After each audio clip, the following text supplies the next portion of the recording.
Madam Speaker, I have a few questions for my colleagues. What if our foreign policy of the past century is deeply flawed and has not served our national security interests? What if we wake up one day and realize that the terrorist threat is a predictable consequence of our meddling in the affairs of others and has nothing to do with us being free and prosperous? What if propping up repressive regimes in the Middle East endangers both the United States and Israel?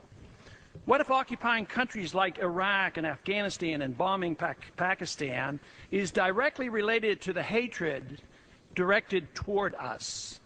What if someday it dawns on us that losing over 5,000 American military personnel in the Middle East since 9/11 is not a fair trade-off for the loss of nearly 3,000 American citizens, no matter how many Iraqi, Pakistani, and Afghan people are killed or displaced?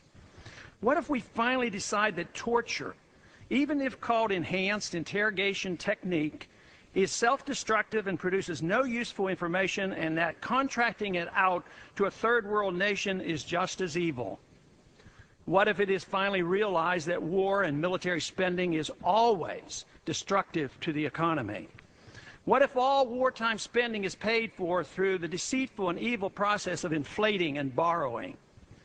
What if we finally see that wartime conditions always undermine personal liberty? What if conservatives who preach small government wake up and realize that our interventionist foreign policy provides the greatest incentive to expand the government?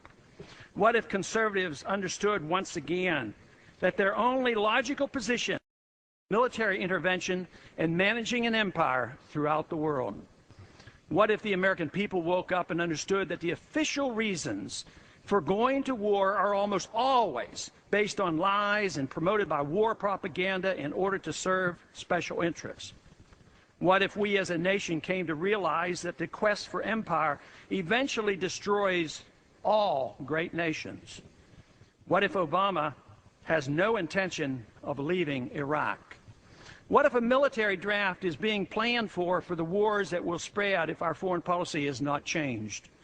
What if the American people learn the truth, that our foreign policy has nothing to do with national security, that it never changes from one administration to the next? What if war and preparation for war is a racket serving the special interests? What if President Obama is completely wrong about Afghanistan and turns out worse than Iraq and Vietnam put together? What if Christianity actually teaches peace and not preventive wars of aggression? What if diplomacy is found to be superior to bombs and bribes in protecting America? What happens if my concerns are completely unfounded? Nothing. But what happens if my concerns are justified and ignored? Nothing good. And I yield back the balance of my time.